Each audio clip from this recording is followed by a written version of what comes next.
Carnivore versus keto, which is better, and is there a best diet?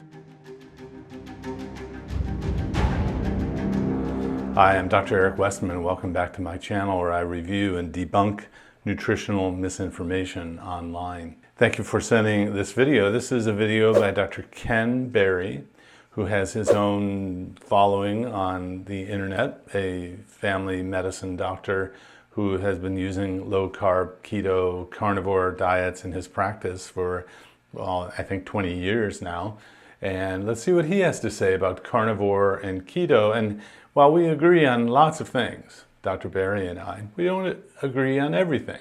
And I'm going to explain why that's okay. Be sure to wait until the end of the video where you hear my final thoughts. Carnivore versus keto. Which one is better for you? It depends. There's a lot of variables and we're going to go through them in this video. I'm Dr. Ken Berry, a family physician. I spent a few years eating a ketogenic diet, which I loved, and now I eat a carnivore diet for years now, which I also loved.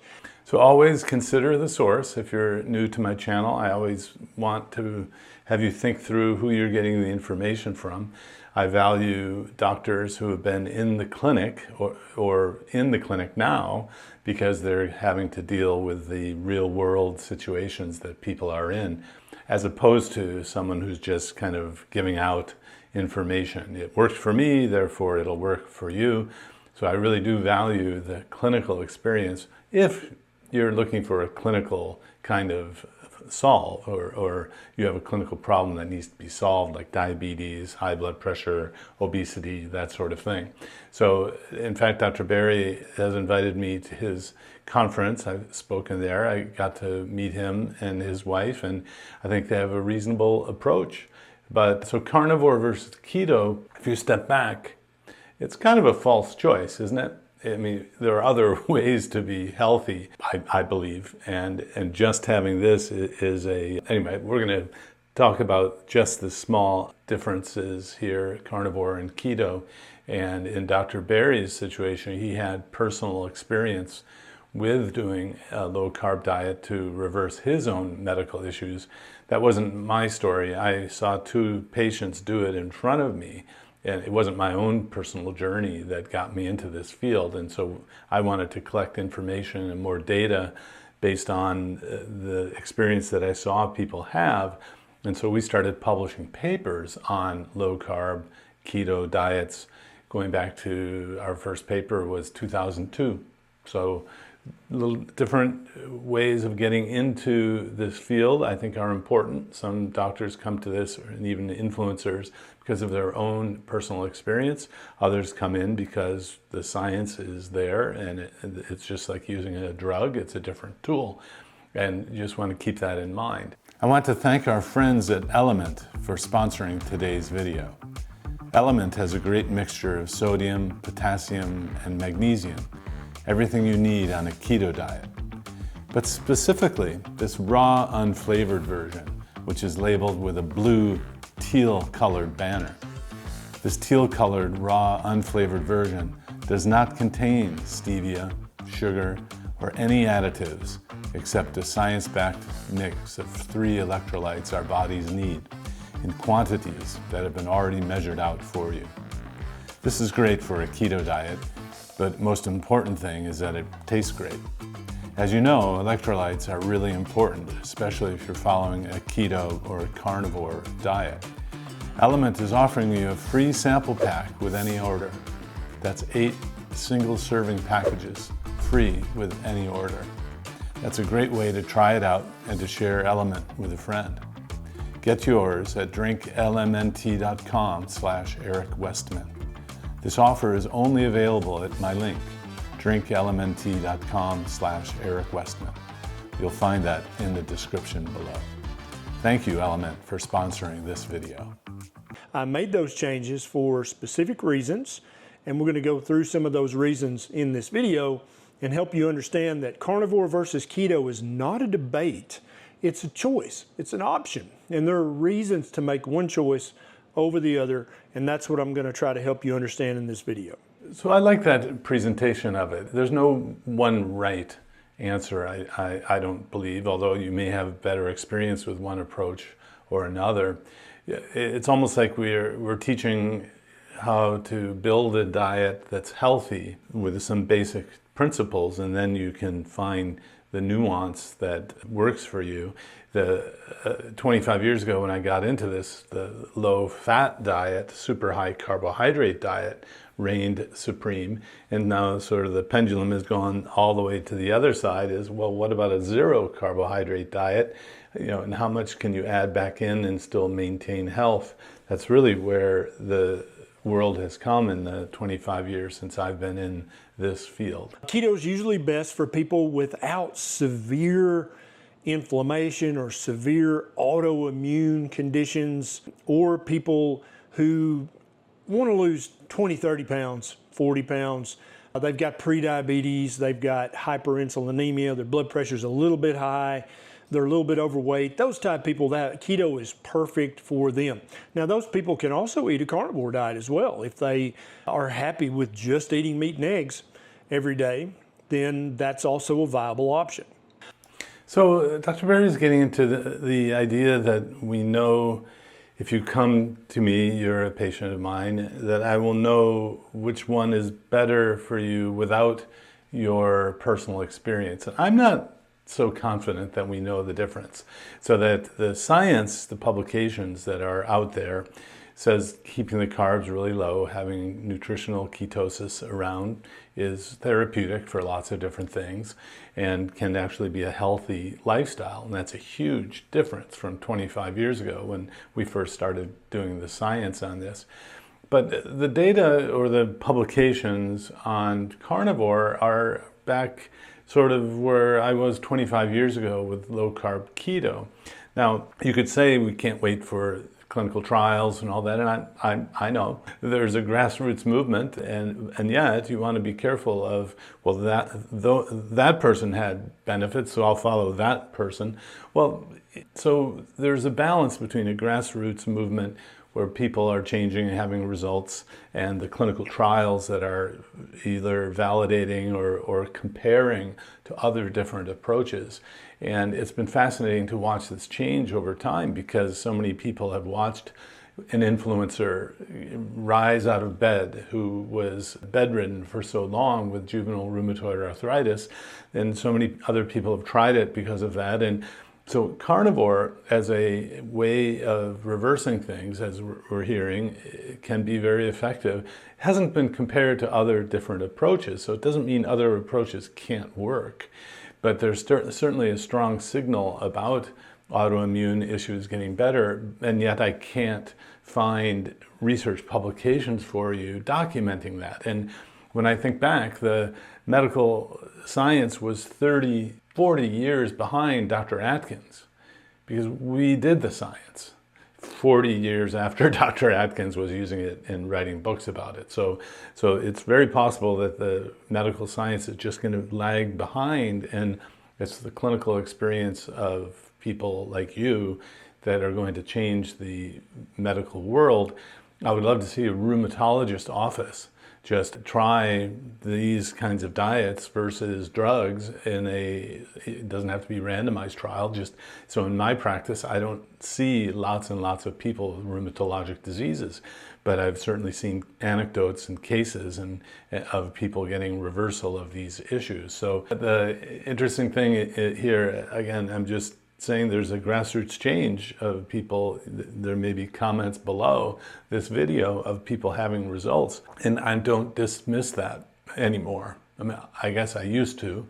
25 years ago, I would say, well, here's a before and after of someone on an Atkins diet, and I mean, were they lying? I mean, the internet barely existed then, and now we have an amazing amount of information.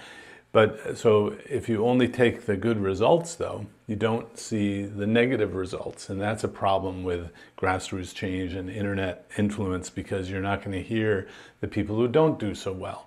Not that I'm worried about this. I think carnivore and keto are very close metabolically. But if you ask me for scientific backing for a carnivore diet. It's certainly not as solid as for the keto diet, which is the version I'm talking about, is not the internet keto with keto measurements and coconut oil and MCT oil. That has not been adequately studied in my view. Neither has the carnivore diet, but there are surveys of people and certainly the individual results of people that are overwhelming with the carnivore diet. So speaking of carnivore, what is a carnivore diet? A carnivore diet is made up of only meat, eggs, plus or minus fish, that is unbreaded and not fried in vegetable seed oils.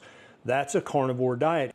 Yes, so the simplicity of that is a double-edged sword, because if it really is that simple, you don't need to buy drugs and buy books, and yet it really can be that simple. And so one of the strengths of low-carb, keto, or carnivore is the simplicity. You don't have to worry about all of these different issues, and that took some time for me to be comfortable with, because I was taught, like most doctors, that, that you have to have fruits and vegetables and you have to have carbs, and slowly over time that's been changed in my mind by the science that that's really not the case, that what I was taught. So it can be that simple. It is a very, very low carbohydrate diet.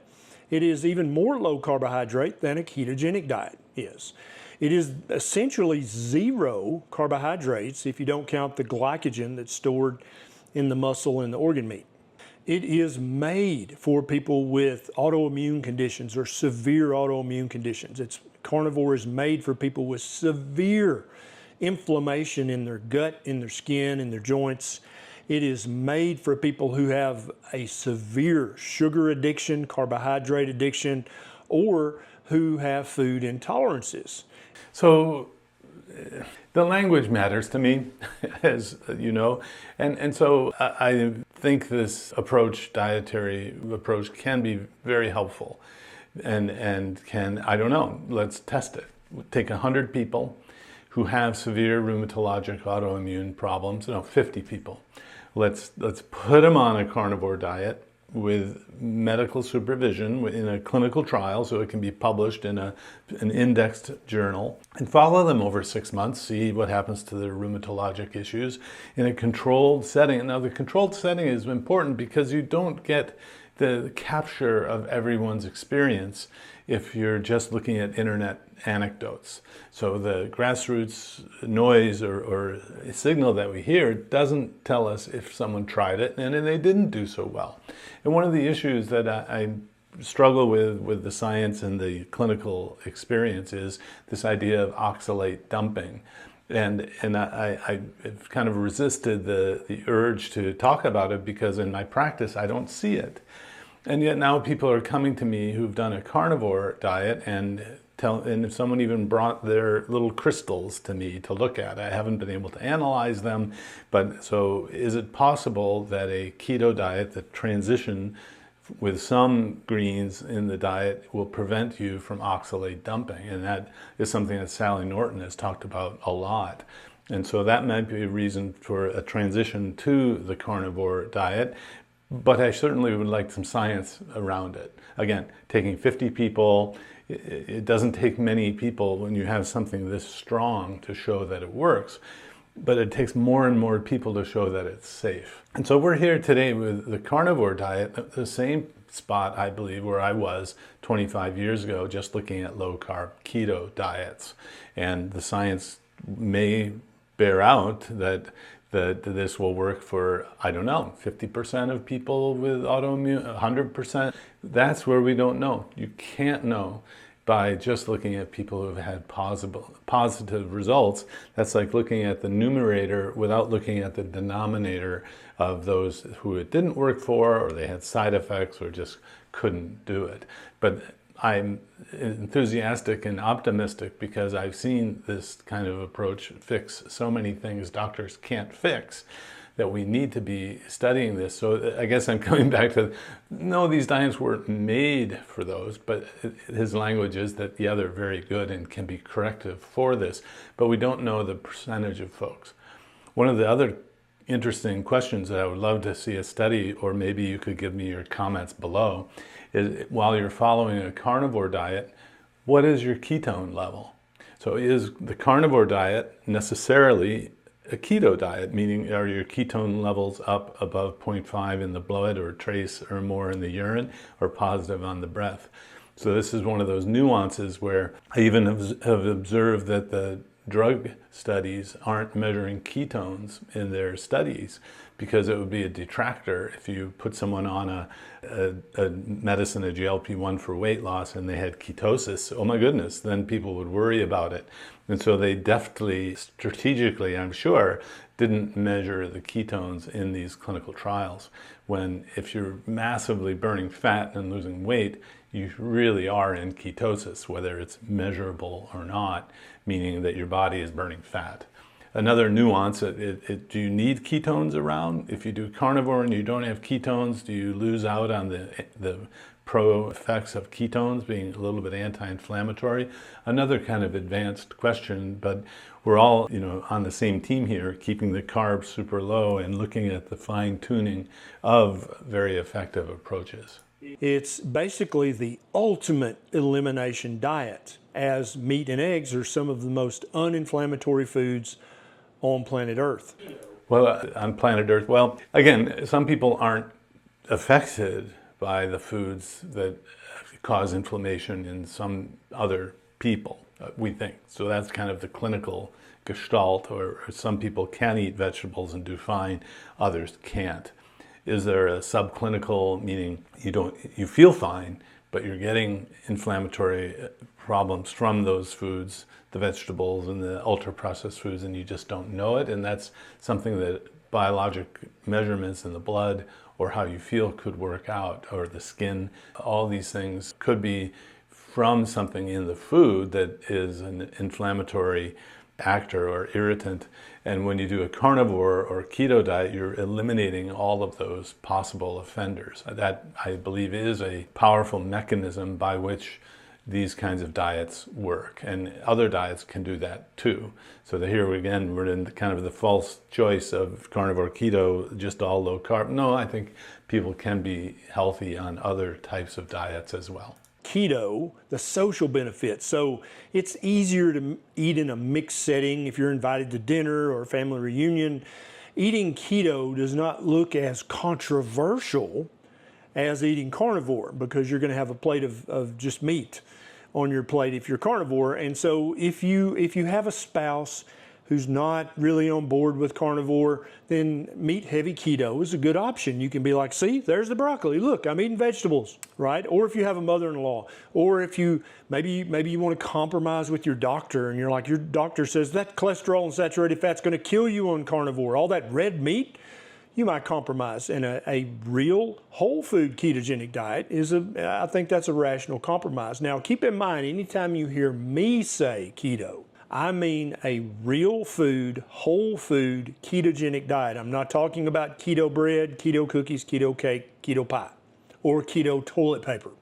Yeah, so the idea of keto as a brand has really exploded, hasn't it?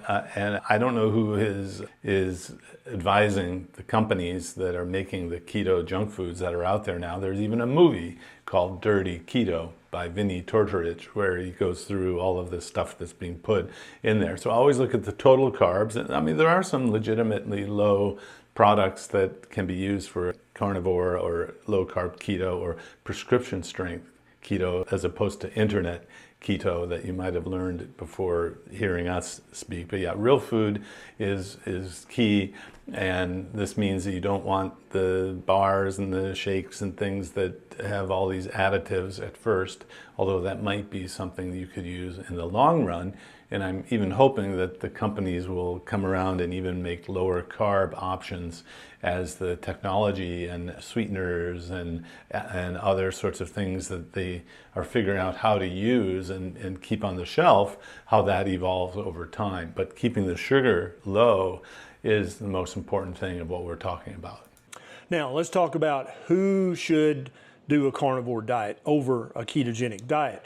So if you've tried a ketogenic diet for a few months and you're still struggling, your conditions are better but not gone, or they're not better enough to satisfy you, then you should maybe transition from keto to carnivore. So I would love to see a study, I hope you're thinking about this, that kind of tests that. So in my practice, if someone's getting results but it's not perfect yet, after 2 months, I just say, hang in there, keep it going. And in my version that I have again, we're all like, my car has this bell and whistle and different colors and can go faster than, no, we're all using diets that are effective, and we all have our different approaches. But the way I was taught is you had even, you could have some olives, you could have avocado, you could have little things to tantalize or keep the variety there. It doesn't have to be as simple and strict as Dr. Berry says, but it could be. But so here, the time waiting after 2 months, just saying keep doing it or switching to carnivore hasn't been tested.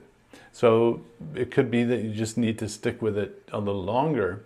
But if you're impatient and want the change, and then why not change? Well, there's not as much scientific long-term evidence on carnivore diets. If that bugs you, then that's one reason. But I'm not overly concerned about it, having seen many people do it and looking at the nutritional intake. It's actually pretty reasonable, especially compared to an American diet that never gets criticized. That's kind of an interesting phenomenon, that your family and friends never gave you grief when you ate a terrible diet.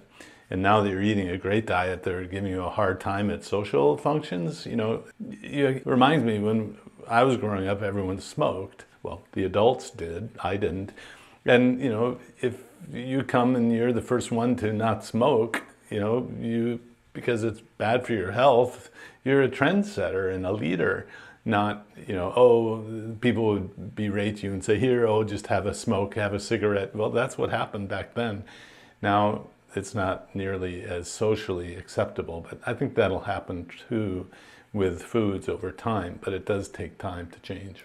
Now, on the carnivore diet, a very common mistake is to eat too lean. Even though carnivore is not considered keto by many people, for the vast majority of people, a carnivore diet with enough fat in it, as much fat as you should get, which is at least as much fat as comes with the lean, and then cook it in bacon grease or cook it in butter or put some butter on top of it. Many people make the mistake of trying to eat a lean carnivore diet, and you're not going to feel good. You're going to have low energy. It's not going to be a sustainable diet for you. You have to eat enough fat on a carnivore diet to make it delicious and sustainable, and for it to have the energy-giving effects that you're hoping it will have. And so that's a particular nuance that people who teach a carnivore diet talk about. In my experience, as long as you're eating relatively foods that are available, that are animal-based, I don't really worry about if you trim the fat off the edge. But that's also because I teach an approach that allows for a little bit of carbohydrates, a little bit of vegetables. So that nuance and then also the focus on having more salt and sodium is similar across the different dietary approaches. But I don't push or make people have fatty meats. You just want to make sure that you're not artificially limiting the taste and the quality of the foods by only having lean meats. Now, for people with severe inflammation, severe autoimmune conditions, a common mistake on a carnivore diet is thinking that you can cheat on carnivore on the weekends with some keto, low-carb vegetables. But for many people, it is the vegetables that are causing at least part of the inflammation that they're suffering from. So if you're starting carnivore for severe autoimmune, severe inflammation of the gut, the joint, the skin, you need to be strict carnivore. And that is a signal that it is pretty strong, that you eat something on Sunday, it can affect you all week or even several weeks. And so if you're thinking you might be sensitive to a certain food, you want to take it out of the diet for at least several weeks, maybe even months, to see the full reversal of effect of it. And that's not really typically appreciated even by dietary experts. The inflammatory response of foods can linger for a long time, and this is based on the clinical observation of people saying they try it and then they have an effect for that long. Science showing a blood test or something showing inflammation isn't there yet, but the symptoms matter to me. One final thing to keep in mind, there is no failure, there's only feedback and temporary stumbles. If you go to a family reunion or a gathering, social event, and you eat something stupid, do not let that defeat you. Do not say, well, I screwed it up, I'm just going to go back to eating junk. No, immediately look in the mirror, forgive yourself, and say, I'm going to get right back on the keto train or right back on the carnivore train, because every meal I deviate from keto or carnivore, my health is going to suffer. And I'm tired of my health suffering. It's been suffering for years or perhaps decades. So I'm going to forgive myself and get right back on the keto or carnivore train immediately, forgive myself and act like it didn't happen. Well, the similarities between any drug of addiction and the kind of shame and guilt I couldn't not withhold and not smoke. I saw my parents go through that, and same with alcohol, and now people are going through that with sugar and starch, and yet some people can't see that it's an addiction. Recent meeting, a trained person even said, well, you can't be addicted to food, you have to eat food. And I was just like, well, no, you don't have to eat garbage, you don't have to eat sugar. Yeah, and so anyway, there is a real problem of food addiction, not for everyone, but for some people, and that would argue toward a pretty much total cessation of the offending agent, and then not shaming, guilting, and I don't even like the term cheat, because what's happening is your body is just having the urge to have an addictive substance, or you're having to burn through the carbs before you burn the fat. And so I don't like the idea that you're self-blaming and guilting, and that is just biology. And I know it takes a long time for some people will never understand that. And so giving up sugar now, thinking about how your parents gave up cigarettes or how you gave it up, most people just stopped, or they used a medication to get off the cigarettes. And this has a lot of similarities of any drug of addiction, but now the drug is the glucose that hits the brain, the dopamine, coming from the starches and the sugars, because starches get digested to sugars. Well, of course I like this video, but it's giving the nuance of keto carnivore, which, if you're not even in this world yet, it might seem pretty extreme. But it is a valid way to go about nutrition as a therapy to fix medical issues, and even as a healthy way to prevent medical issues going forward. I would love to see more science wrapped around this. I fully admit that the carnivore diet does not have the randomized controlled trials that would be needed for FDA approval of a drug. Low-carb keto does have those studies, and in a recent textbook called Keto or Ketogenic, the science behind therapeutic carbohydrate restriction in humans, is a summary of most of that research that's been done over the last 20 years. Some people don't want to wait for that information, and if you're measuring things on yourself, seeing that things not only have improved but stay improved, that's a reasonable way to go about things. I don't see any terrible, end edge of the earth that you're going to get and fall off. Kind of like 25 years ago when we were studying the low-carb keto or Atkins diet, there never was the edge of the earth that everyone predicted would happen. So does that mean that this is going to be healthy and safe for everyone? No, not at all. So you want to measure everything that you can normally measure in a medical world if you're treating a medical issue, just like any other kind of therapeutic approach.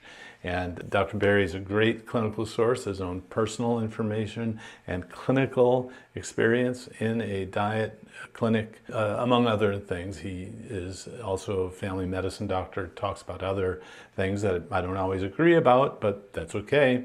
We're all trying to help with changing the nutritional profile to optimize your health and well-being. Hope that's helpful. If you like, please like, subscribe, and ring the notification bell. Look for new content on Wednesdays and Fridays. If you enjoyed this video, consider joining our YouTube membership for early access and exclusive live Q&As with me. Just click the join button below or support us with a PayPal in the description.